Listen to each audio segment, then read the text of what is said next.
Trading has closed on the 29th of March, 2023.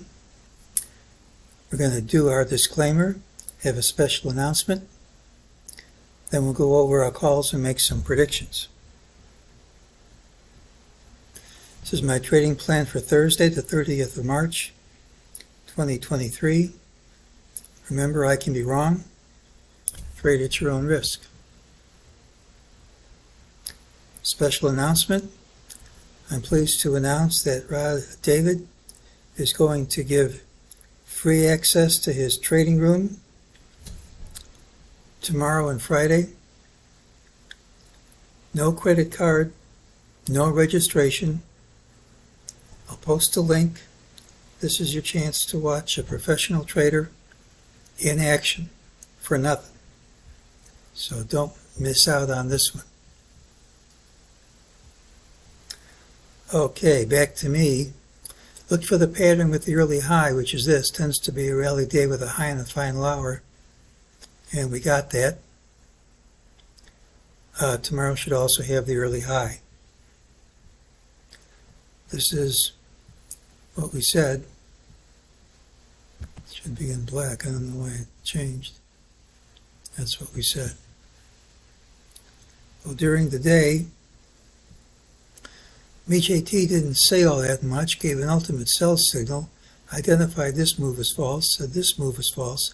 That's enough to satisfy the ultimate sell, and then you got the normal rally that the pattern usually calls for. Now, about a week ago, we had this reversal bar. I thought this high was going to hold, but we have not made any progress in 5 days, and even though we haven't broken through this yet, it might be tough to stop, so we have to see how else we can explain what's going on. We'll come back here to the FOMC announcement price. First move after the announcement was up.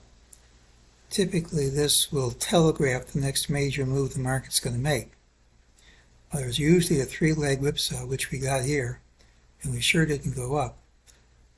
But my original intention was to count the three-leg whipsaws here and here, but until you broke through the announcement price 4,000.87 with authority, and I mean more than just a few squiggles like that, you had to consider the possibility that that normal thing with this move up telegraphing the next move of the market might not work. Nothing works every time.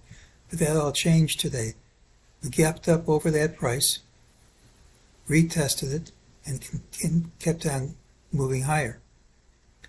So I now think as long as we don't go under this price, 4,000.87, by more than a trifling amount, as long as that holds, I think we're going to trade over that price by at least as much as we traded under it, which means at least 4,092.58.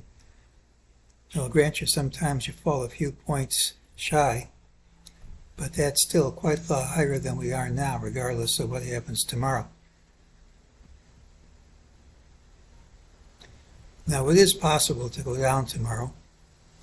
I have a wave count which has Fib relationships right at today's high. So I can't say it's impossible, but I don't think that's where the action is. This is a major breakout which reinstates the pattern established last week. Also, if you look at this wave count, we think this low is going to hold. If you ignore the spike, which you're allowed to do, you have a 61.8% retrace from this high to here. Could be we haven't seen the end of blue B. This could be A, gray B, and blue B could be way up here. This could still hold because 4,092 is under this high. But this might be the right count, A, B, as I say. There's more than one valid way you can count this. But the important thing is to break over this important number. Well, Thursday's pattern has the early high. We could still gap down. We've maintained a rally over the last FOMC announcement price. First move after that was up. Usually that means the next move of substance is going to be higher. And typically we trade over the announcement price and more than the amount we trade under it. And if that works, we'll exceed 4,092.58. Such a move doesn't have to happen in a straight line. Target doesn't even require us to trade higher tomorrow.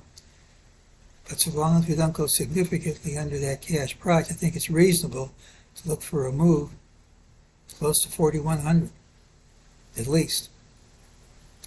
We have fib resistance at today's high, so if we do go down, tomorrow I can explain it.